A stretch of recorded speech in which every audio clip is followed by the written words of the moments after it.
I'm Max Arzola. This is my culture. One side of culture is the obvious, what people see when they look at me. They see a big, intimidating Latino man.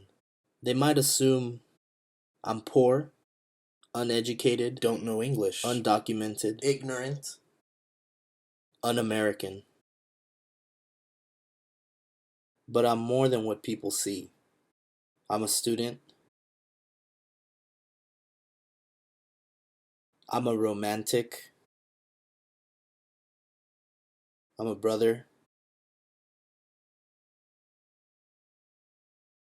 I'm passionate. I'm proud.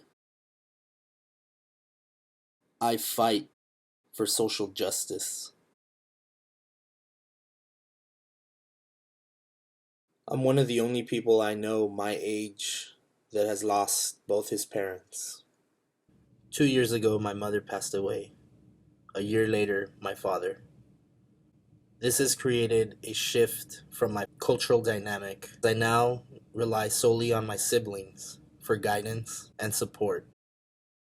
Culture to me is family. Family is culture. And who better to present my culture than my own family? Culture is knowing and loving and embracing where you come from, understanding your family and where they have came from. Practicing your culture is experiencing everything that your environment gave you.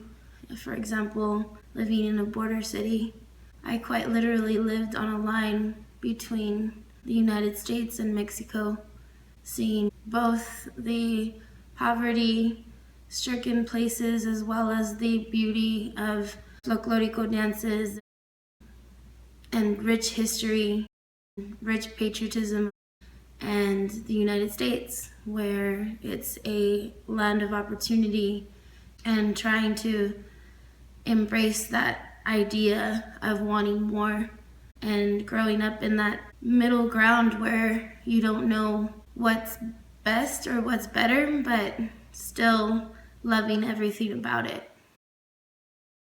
And that's what culture is to me.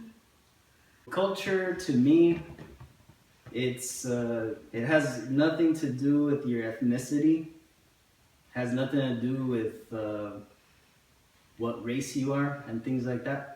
So your culture is who you identify as, how you relate with the people that you grew with and you learn from. For me, my culture, this is something my grandpa would always tell me since I was little, is to never forget where you come from. Now that can be confused with ethnicity, has nothing to do with that. It just means where you come from in a sense of your culture. He's Mexican, and so am I. My dad's Mexican. I identify in that way. If US and Mexico are playing against each other in soccer, I go Mexico 100%. It was instilled in me to take care of your family, to take care of your brothers, your sisters, your parents, your children, and everybody that you love. Being a family, that was always real important. It also means your interests, like the things that you like, that you use as kind of signs to identify this culture. I have a few examples of that. When me and my wife got married, the cake topper, a lot of people would see this and think, oh, they're dead, they're celebrating death. But no, we appreciate the dead here in our culture, which isn't typical for Americans. We appreciate all those that we've lost because they're the ones that taught us how to be who we are and the culture that's been passed on. I have the other example over here, the altar. That represents my culture. I do appreciate other cultures because it helps me understand the world better. And I think if more people understood other people's cultures and what their customs are, there wouldn't be all this hate that you see. And that's what culture means to me. As you probably noticed, my siblings and I have similar takes on culture. So I'm going to end with a quote. Family, like branches on a tree, we all grow in different directions, yet our roots remain as one. Thank you.